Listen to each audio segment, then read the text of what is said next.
We make a great team, Venus. There we go. All right, I'm just going to, I think the best way to do it is a very short video that hopefully brings to life all the things that Venus and I were just talking about. You need, yeah, we can hear it. Competition, fierce. Colleague distracted. Probability of impressing down to 43%. New target acquired status. Closest rival. Drink. The perfect gin and tonic. That does look good. And what's this coming out? 𝐡𝐢𝐠𝐡. Oh, wow. No, Sammy, head in the game. She's going for my dessert. Clear distraction technique. Cheap trick. Double 13 for the win. Become the dart. A touch too early, but I'll take it. This is it.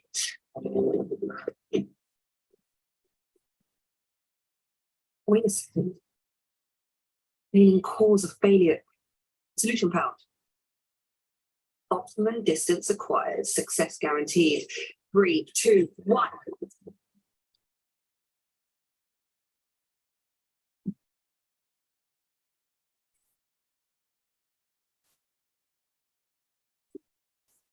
That's the design. We get the horns. 𝐸𝐠𝐡 is a tech company going into hospitality to create shared happiness for our customers. When you look at the combination of the game, the food, the beverage, and the service, we say it's not about the games, it's about the experience. Competitive gaming as an industry is really at the beginning of its life cycle, and 𝐸𝐠𝐡 is really at the forefront of this global hospitality trend. On our menus, we have some signature dishes, for example, spicy tuna corn. Flavor-wise, it's quite interesting as you eat it because you start with a caviar flavor and then you go to acidic tuna that's been lying in lime juice together with habanero oil. So it kind of brings back spiciness in the end. So you have like a journey through one bite. So how new franchisees will make money with 𝐸𝐸𝐡 is really around our 3 aspects. So food, which delivers great margins, and that's similar to our beverage proposition, but it's this third factor of gaming where there are no cogs, in which case that delivers on the bottom line and also means that your percentage of personnel cost per venue remains quite low.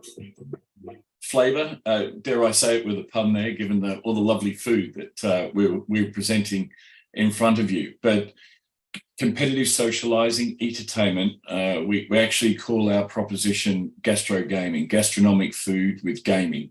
And that combines the gaming element, and we have with our 𝐸𝐸𝐡 brand, we've automated the game of darts using technology. So basically all you do is throw the dart and we do the rest. That culminates in us having 7 different games. And really the number of games is only limited by our imagination now. So that's all done, and the way the darts are detected is through camera technology that then works with a gaming algorithm to work out all the different games that our customers can play. The second the second key element that comes into play with all of this is also the combination of gaming with food and with drink. Now, our food are international sharing plates from around the world, and we can tailor that depending upon the cuisine around the world. We think many of our plates are actually very inspired by Asian influences, but we have within our menu some very, very core favourites that no matter whether we're in Brisbane or Singapore or London or Oslo, we know that they do incredibly well with our customers. But for the Indian customers, we will obviously work with you to ensure that we have that right blend, because food is such a local aspect to the whole proposition and in general. The third aspect is our beverage proposition, and we have award-winning cocktails, champagne, wines, craft beers, and it's this combination of 3 things combined with great service that really does bring this whole experience to life. As Venus said, we're also very conscious of the fact that they're sharing plates means that we can be an affordable night out for people. Very important to us, and we have that right balance. And The way our menu works means that we can be very focused on what the cost of goods are, which enables us to not only keep the pricing at the right level for our target market, but it also enables you, our potential franchisees, to make very healthy bottom line margins. This combination we call as a sort of no compromise is what we find with entertainment concepts, and you could think about it with bowling or cinema, that when you go out, you may be entertained, but you may not necessarily think that the food and beverage proposition is equally as strong. So what this proposition is about is you can go out and be entertained by playing the games such as darts with 𝐡𝐢𝐠𝐡, and we have another proposition called Shuffle, which is automating the game of shuffleboard. But you combine that with wonderful foods from around the world and married up by award-winning cocktails and drinks from our global mixologists. Our decor, as you can see here, this is a view of our 𝐡𝐢𝐠𝐡 in London, in the Strand, and it's designed. We have a target market of people between 20 and 40 years of age, and whilst we talk age, I don't think that's as important anymore. It's more about a social mindset.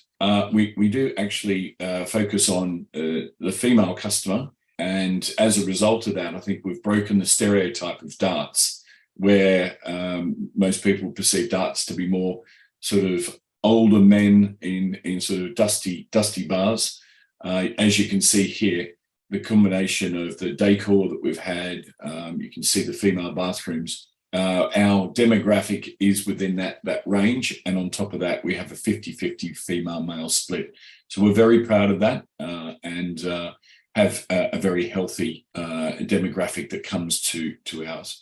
The other big part of the business that Venus alluded to was our corporate market.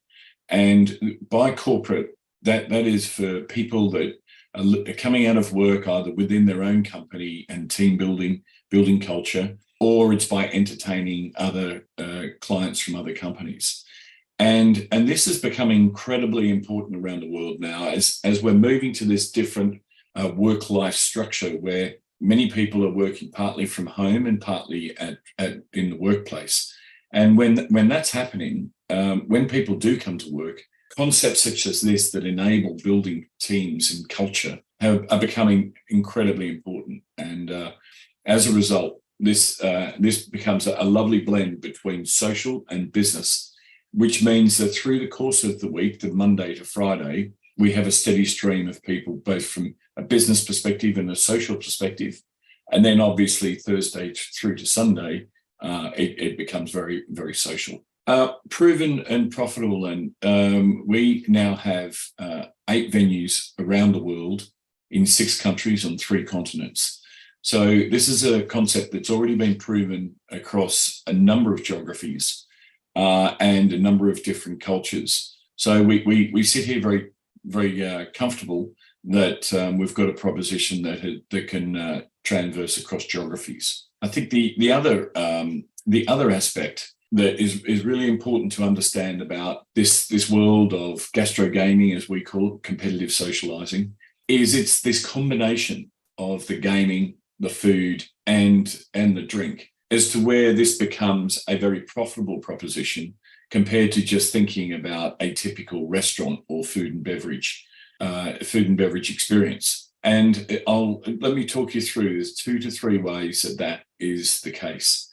First of all, you have just the simple addition of revenue that comes from the game itself. So we charge for people to play the game. It's a 90-minute experience, and through that, a group of, on average, 6 people would enjoy a variety of games. And what we find is the 90 minutes goes very quickly. So there's a fixed charge already for the game experience, which would be incremental to any food and beverage bill at a normal restaurant. Second to that is our games go for 90 minutes. Now, people tend to come just before, have a drink, play the game, and then have a drink afterward.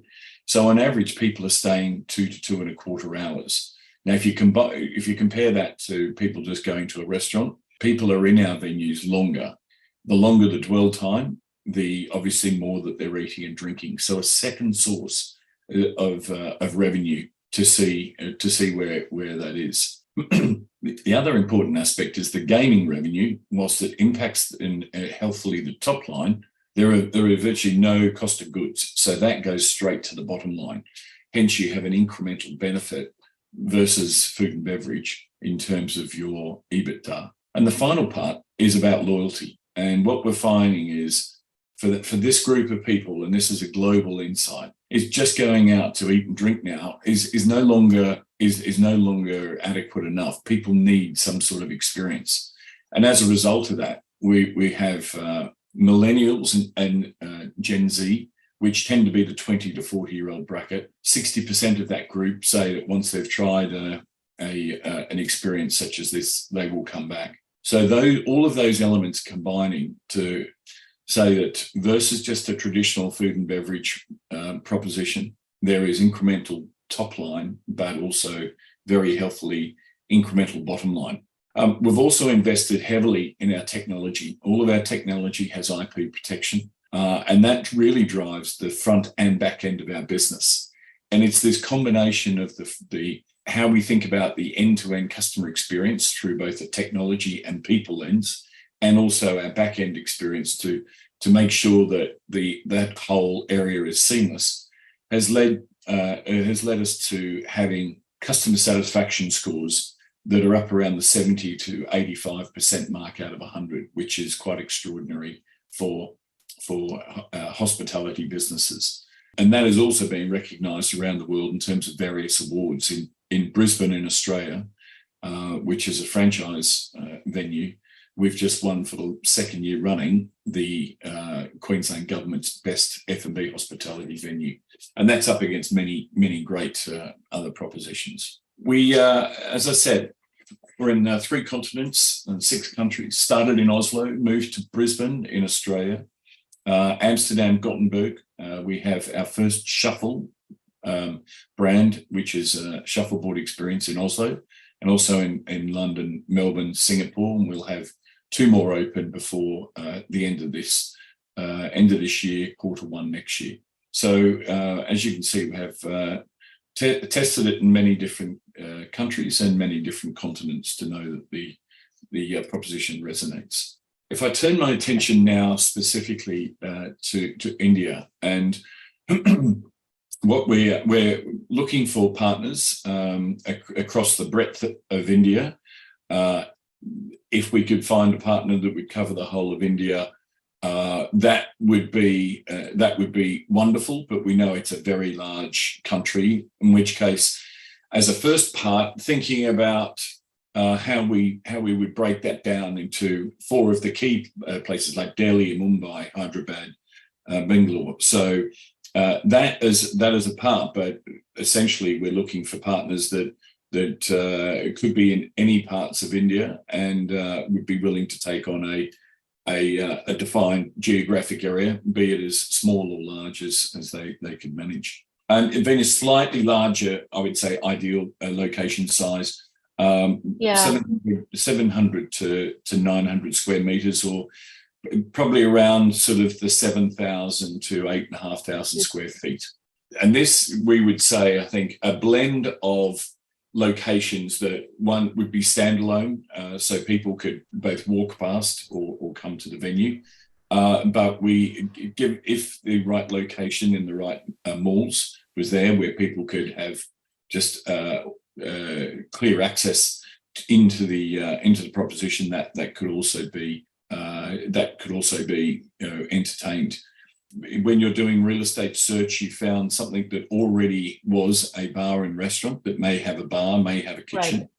That will have a significant benefits to you as a franchisee in terms of reducing the capital to get this proposition started. And the other part would be if you can find places where both business and social customers would go. So it can't be somewhere that's so focused on business through the week, but on weekends no one would go to that area.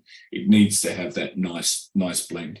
The fortunate thing is, if we look at 𝐡𝐢𝐠𝐡 London, nearly 75% of our bookings are pre-booked So in a way, a destination, because of the popularity and success of our proposition, people pre-book to ensure that they can get their experience. And we believe that we could entertain paybacks between 2 and 3 years, and that will vary depending upon various aspects. But as we walk through the structure of the P&L, given the cost of goods, given the labour costs, we feel very confident this will be a very profitable proposition for Indian franchisees. So in terms of who makes a great partner, I think it's someone. The ideal would be everything, but we know that often the ideal doesn't exist. But obviously, someone capital to fund the venue plan, and depending upon how big the territory they're looking for and how many venues that they might be entertaining. Ideally, F&B hospitality experience. If they don't have that, then obviously that's something you can bring in, but it would help because, as you can see, the food and beverage part is a critical part to what we're doing. Good real estate, I think Venus was spot on. Good real estate. If you've got either within your own capabilities or a good real estate partner that could get you good deals, the better the deal, the more the money. And we across our 8 venues, we have some where we've got excellent deals. Our bottom lines are very, very healthy indeed, and an entrepreneurial spirit. So we really welcome partners that think about our proposition, think about it from a local perspective, and bring innovation to us. And we mutually agree on that, and it's a two-way flow in terms of how we operate. You've heard about my background. We're also very well backed by a company called Carbon Invest, a Norwegian IT investor. 𝐿-𝐸𝐬𝐧𝐠, who is the founder of that business, and Christian Bredem, who is the CEO of Carbon Invest, but the chairman of the Social Gaming Group, and works in partnership.